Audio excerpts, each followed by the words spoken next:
ನಮಸ್ಕಾರ ಸ್ನೇಹಿತರೆ, straight view Kannada ಚಾನಲ್ಗೆ ನಿಮ್ಮೆಲ್ಲರಿಗೂ ಹೃತ್ಪೂರ್ವಕ ಸ್ವಾಗತ. ಸ್ನೇಹಿತರೆ, ಈ ಚಾನಲ್ನಲ್ಲಿ ಇತಿಹಾಸ, ಜಗತ್ತು ಹಾಗೂ ನಮ್ಮ ಸುತ್ತಮುತ್ತ ನಡೆಯುವ ಹಲವು ಆಸಕ್ತಿದಾಯಕ ವಿಷಯಗಳನ್ನು ಸರಳ ಕನ್ನಡದಲ್ಲಿ ತಿಳಿದುಕೊಳ್ಳೋಣ. ಇವತ್ತಿನ ವಿಡಿಯೋದಲ್ಲಿ ಭಾರತದ ಇತಿಹಾಸದ ಮೊದಲ ಅಧ್ಯಾಯವಾದ ಸಿಂಧೂ ನಾಗರಿಕತೆಯ ಬಗ್ಗೆ ತಿಳಿದುಕೊಳ್ಳೋಣ. ಹಾಗಾದರೆ ಸಾವಿರಾರು ವರ್ಷಗಳ ಹಿಂದಿನ ಭಾರತದ ಪಯಣವನ್ನು ಆರಂಭಿಸೋಣ. ಸ್ನೇಹಿತರೆ, ಇವತ್ತು ನಾವು ಭಾರತ ಎಂದು ಕರೆಯುವ ಈ ನೆಲದ ಇತಿಹಾಸ 1000 ಅಥವಾ 2000 ವರ್ಷಗಳಷ್ಟು ಹಳೆಯದಲ್ಲ. ಇದರ ಬೇರುಗಳು ಸಾವಿರಾರು ವರ್ಷಗಳ ಹಿಂದೆಯೇ ಹೋಗುತ್ತವೆ. ಸುಮಾರು ಕ್ರಿಸ್ತಪೂರ್ವ 2600ರಿಂದ 1900ರ ನಡುವೆ ಸಿಂಧೂ ನದಿಯ ತೀರದಲ್ಲಿ ಒಂದು ಮಹಾನ್ ನಾಗರಿಕತೆ ಬೆಳೆಯಿತು. ಇತಿಹಾಸದಲ್ಲಿ ಇದನ್ನು ಸಿಂಧೂ ಕಣಿವೆ ನಾಗರಿಕತೆ ಎಂದು ಕರೆಯುತ್ತಾರೆ. ವಿಶ್ವದ ಅತ್ಯಂತ ಪ್ರಾಚೀನ ನಾಗರಿಕತೆಗಳಲ್ಲಿ ಮೆಸೊಪೊಟೋಮಿಯಾ, ಈಜಿಪ್ಟ್ ಮತ್ತು ಸಿಂಧೂ ಕಣಿವೆ ನಾಗರಿಕತೆ ಪ್ರಮುಖವಾಗಿವೆ. ಆದರೆ ಭೌಗೋಳಿಕವಾಗಿ ನೋಡಿದರೆ ಸಿಂಧೂ ನಾಗರಿಕತೆ ಅವುಗಳಿಗಿಂತಲೂ ವಿಶಾಲ ಪ್ರದೇಶದಲ್ಲಿ ಹರಡಿಕೊಂಡಿತ್ತು. ಈ ನಾಗರಿಕತೆಯ ಪ್ರಮುಖ ನಗರಗಳು ಹರಪ್ಪ ಮತ್ತು ಮೊಹೆಂಜೊದಾರೋ. ಇವು ಇಂದಿನ ಪಾಕಿಸ್ತಾನದಲ್ಲಿವೆ. ಇದರ ಜೊತೆಗೆ ಇನ್ನೂ ನೂರಾರು ಪಟ್ಟಣಗಳು ಮತ್ತು ಗ್ರಾಮಗಳು ಈ ನಾಗರಿಕತೆಯ ಭಾಗವಾಗಿದ್ದವು. ಈ ನಗರಗಳನ್ನು ನೋಡಿದರೆ ಒಂದು ಪ್ರಶ್ನೆ ಮೂಡುತ್ತದೆ. ಸಾವಿರಾರು ವರ್ಷಗಳ ಹಿಂದೆ ಜನರು ಇಷ್ಟೊಂದು ಯೋಜಿತವಾಗಿ ನಗರಗಳನ್ನು ಹೇಗೆ ನಿರ್ಮಿಸಿದರು ಎಂದು. ಸ್ನೇಹಿತರೆ, ರಸ್ತೆಗಳು ನೇರವಾಗಿದ್ದವು, ಮನೆಗಳು ಸರಿಯಾದ ಸಾಲಿನಲ್ಲಿ ಕಟ್ಟಲ್ಪಟ್ಟಿದ್ದವು, ಸುಟ್ಟ ಇಟ್ಟಿಗೆಗಳಿಂದ ಮನೆಗಳನ್ನು ನಿರ್ಮಿಸಲಾಗಿತ್ತು. ಅನೇಕ ಮನೆಗಳಲ್ಲಿ ಸ್ನಾನಗೃಹಗಳಿದ್ದವು, ಮನೆಯೊಳಗಿನ ನೀರು ಹೊರಹೋಗಲು ಉತ್ತಮ ಒಳಚರಂಡಿ ವ್ಯವಸ್ಥೆಯೂ ಇತ್ತು.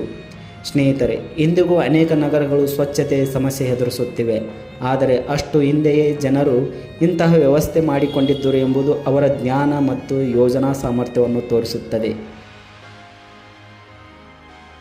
ಈ ನಾಗರಿಕತೆಯ ಜನರ ಮುಖ್ಯ ಉದ್ಯೋಗ ಕೃಷಿ. ಸ್ನೇಹಿತರೆ, ಗೋಧಿ, ಬಾರ್ಲಿ, ಎಳ್ಳು ಹಾಗೂ ಇನ್ನೂ ಹಲವು ಬೆಳೆಗಳನ್ನು ಬೆಳೆಯುತ್ತಿದ್ದರು.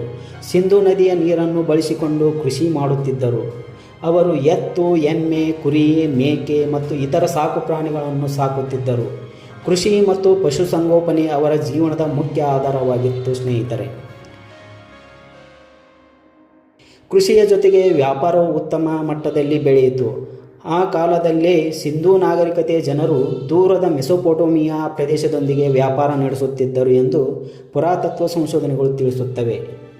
ಅಂದರೆ ಸಾವಿರಾರು ವರ್ಷಗಳ ಹಿಂದೆಯೇ ಈ ನಾಗರಿಕತೆಯ ಜನರು ಬೇರೆ ಪ್ರದೇಶಗಳೊಂದಿಗೆ ಸಂಪರ್ಕ ಹೊಂದಿದ್ದರು ಎಂದು.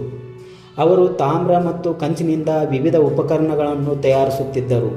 ಮಣ್ಣಿನ ಪಾತ್ರೆಗಳು, ಆಭರಣಗಳು ಮತ್ತು ಅಲಂಕಾರಿಕ ವಸ್ತುಗಳನ್ನು ಕೂಡ ನಿರ್ಮಿಸುತ್ತಿದ್ದರು. ಸ್ನೇಹಿತರೆ, ಇನ್ನೊಂದು ವಿಶೇಷ ಅಂದರೆ ಅವರಿಗೆ ತಮ್ಮದೇ ಆದ ಲಿಪಿಯೂ ಇತ್ತು. ಆದರೆ ಇಂದಿಗೂ ಆ ಲಿಪಿಯನ್ನು ಸಂಪೂರ್ಣವಾಗಿ ಓದಲು ಸಾಧ್ಯವಾಗಿಲ್ಲ. ಆದ್ದರಿಂದ ಈ ನಾಗರಿಕತೆಯ ಬಗ್ಗೆ ಇನ್ನೂ ಅನೇಕ ರಹಸ್ಯಗಳು ಉಳಿದಿವೆ.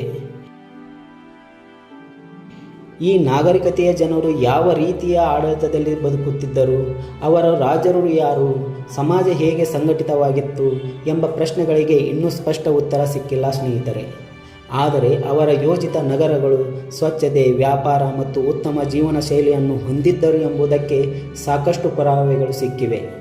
ಹಾಗಾದರೆ ಇಷ್ಟೊಂದು ಅಭಿವೃದ್ಧಿ ಹೊಂದಿದ ನಾಗರಿಕತೆ ನಂತರ ಏನಾಯಿತು? ಸ್ನೇಹಿತರೆ, ಸುಮಾರು ಕ್ರಿಸ್ತಪೂರ್ವ 1900ರ ನಂತರ ಈ ನಾಗರಿಕತೆ ನಿಧಾನವಾಗಿ ಕುಸಿಯಲು ಆರಂಭಿಸಿತು. ಇದಕ್ಕೆ ನಿಖರವಾದ ಕಾರಣ ಇಂದಿಗೂ ತಿಳಿದಿಲ್ಲ. ಕೆಲವರು ಹವಾಮಾನ ಬದಲಾವಣೆ ಕಾರಣ ಎಂದು ಹೇಳುತ್ತಾರೆ.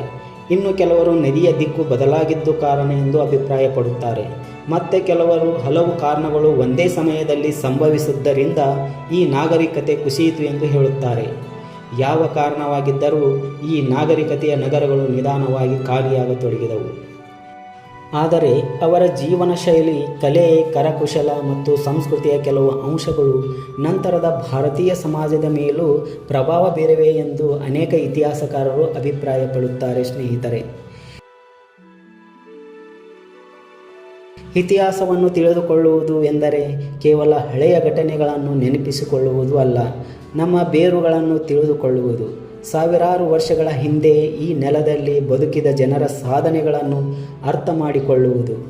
ಸಿಂಧೂ ಕಣಿವೆ ನಾಗರಿಕತೆ ನಮಗೆ ಒಂದು ವಿಷಯವನ್ನು ಹೇಳುತ್ತದೆ. ಸ್ನೇಹಿತರೆ, ಯೋಜನೆ, ಪರಿಶ್ರಮ ಮತ್ತು ಉತ್ತಮ ವ್ಯವಸ್ಥೆ ಇದ್ದರೆ ಸಾವಿರಾರು ವರ್ಷಗಳ ನಂತರವೂ ಜಗತ್ತು ನಮ್ಮನ್ನು ನೆನಪಿಸಿಕೊಳ್ಳುತ್ತದೆ ಎಂದು. ಇದೇ ಭಾರತದ ಇತಿಹಾಸದ ಮೊದಲ ಅಧ್ಯಾಯ ಸ್ನೇಹಿತರೆ, ಮುಂದಿನ ಭಾಗದಲ್ಲಿ ಸಿಂಧೂ ನಾಗರಿಕತೆಯ ನಂತರ ಭಾರತದಲ್ಲಿ ನಡೆದ ಬದಲಾವಣೆಗಳು ಮತ್ತು ವೇದಗಳ ಕಾಲ ಹೇಗೆ ಆರಂಭವಾಯಿತು ಎಂಬುದನ್ನು ತಿಳಿದುಕೊಳ್ಳೋಣ. ಈ ವಿಡಿಯೋ ನಿಮಗೆ ಇಷ್ಟವಾಗಿದ್ದರೆ ಒಂದು ಲೈಕ್ ಮಾಡಿ ಸ್ನೇಹಿತರೆ. ನಿಮ್ಮ ಅಭಿಪ್ರಾಯವನ್ನು ಕಾಮೆಂಟ್ ಮೂಲಕ ತಿಳಿಸಿ. ಇನ್ನು ನಮ್ಮ ಸ್ಟ್ರೇಟ್ ವ್ಯೂ ಕನ್ನಡ ಚಾನಲನ್ನು ಸಬ್ಸ್ಕ್ರೈಬ್ ಮಾಡಿಲ್ಲ ಅಂದರೆ ಈಗಲೇ ಸಬ್ಸ್ಕ್ರೈಬ್ ಮಾಡಿ. ಮುಂದಿನ ವಿಡಿಯೋದಲ್ಲಿ ಮತ್ತೊಂದು ಹೊಸ ವಿಷಯದೊಂದಿಗೆ ಮತ್ತೆ ಭೇಟಿಯಾಗೋಣ. ಧನ್ಯವಾದಗಳು. ನಮಸ್ಕಾರ.